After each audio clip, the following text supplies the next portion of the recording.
Saint ലൂയിസിലെ വിശുദ്ധ യൗസേപ്പിതാവിന്റെ ദേവാലയത്തിൽ ഒരു അത്ഭുതം സംഭവിച്ചു.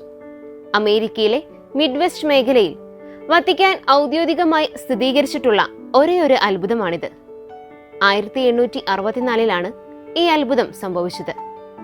ജർമ്മനിയിൽ നിന്നും അമേരിക്കയിലേക്ക് കുടിയേറിയ ഇഗ്നേഷ്യസ് സ്ട്രൈക്കർ എന്ന വ്യക്തിക്കാണ് അത്ഭുതം ഉണ്ടായത്.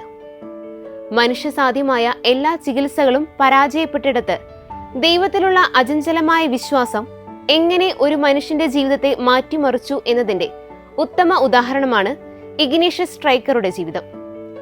1861 അദ്ദേഹം ജോലി ചെയ്തിരുന്ന ഫാക്ടറിയിൽ വെച്ച് ഒരു അപകടമുണ്ടായി.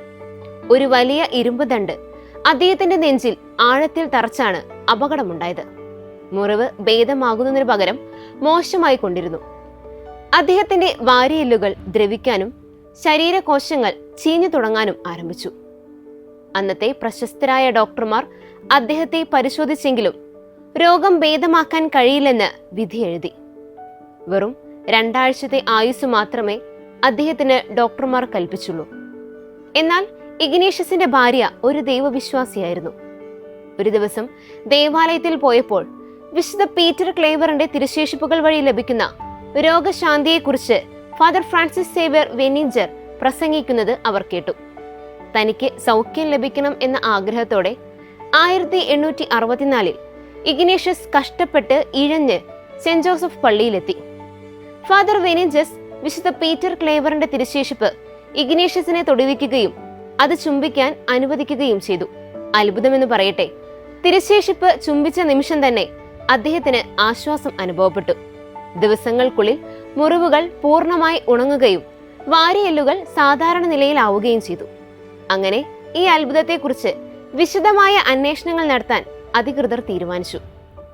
വിശുദ്ധ പീറ്റർ ക്ലേവറിന്റെ മാധ്യസ്ഥം തേടിയുള്ള പ്രാർത്ഥനയിലൂടെ ലഭിച്ച ഈ രോഗശാന്തി തിരുശേഷിപ്പുകളിലൂടെ ദൈവം പ്രവർത്തിക്കുന്ന അത്ഭുതങ്ങളെ ലോകത്തിന് വെളിപ്പെടുത്തി കൊടുത്തു. അങ്ങനെ 1887 വത്തിക്കാൻ ഈ സംഭവം ഒരു യഥാർത്ഥ അത്ഭുതമായി പ്രഖ്യാപിച്ചു. വർഷങ്ങളോളം നീണ്ടുനിന്ന ശാസ്ത്രീയ പരിശോധനകൾക്കൊടുവിലാണ് വത്തിക്കാൻ ഇതിനെ ഒരു യഥാർത്ഥ അത്ഭുതമായി അംഗീകരിച്ചെന്നത് ഈ സംഭവത്തിന്റെ ആധികാരികത വർദ്ധിപ്പിക്കുന്നു. ഇഗ്നേഷ്യസ് പിന്നീട് വർഷങ്ങളോളം ആരോഗ്യവാനായി ജീവിക്കുകയും 1880 ടൈഫോയിഡ് ബാധിച്ച് മരണപ്പെടുകയും ചെയ്തു. അത്ഭുതം സംഭവിച്ച ഈ ദേവാലയം കാലക്രമേണ നശിച്ചു തുടങ്ങിയിരുന്നു. 1979 ഇത് പൊളിച്ചു കളയാൻ തീരുമാനിച്ചു. എന്നാൽ അന്നത്തെ വികാരിയായിരുന്ന ഫാദർ എഡ്വേർഡ് ഫിലിപ്പിയാക് തന്റെ ജീവൻ നൽകിയും പള്ളി സംരക്ഷിക്കുമെന്ന് പ്രഖ്യാപിച്ചു. നിർഭാഗ്യവശാൽ അദ്ദേഹം ഒരു മോഷണ ശ്രമത്തിനിടെ കൊല്ലപ്പെടുകയാണ് ഉണ്ടായത്.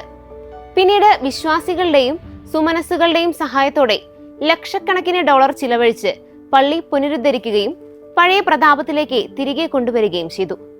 ഇന്ന് ഈ ദേവാലയം വെറും ഒരു കെട്ടിടമല്ല, മറിച്ച് വേദനിക്കുന്നവർക്കും രോഗികൾക്കും പ്രത്യാശ നൽകുന്ന ഒരു ആത്മീയ സങ്കേതമാണ്.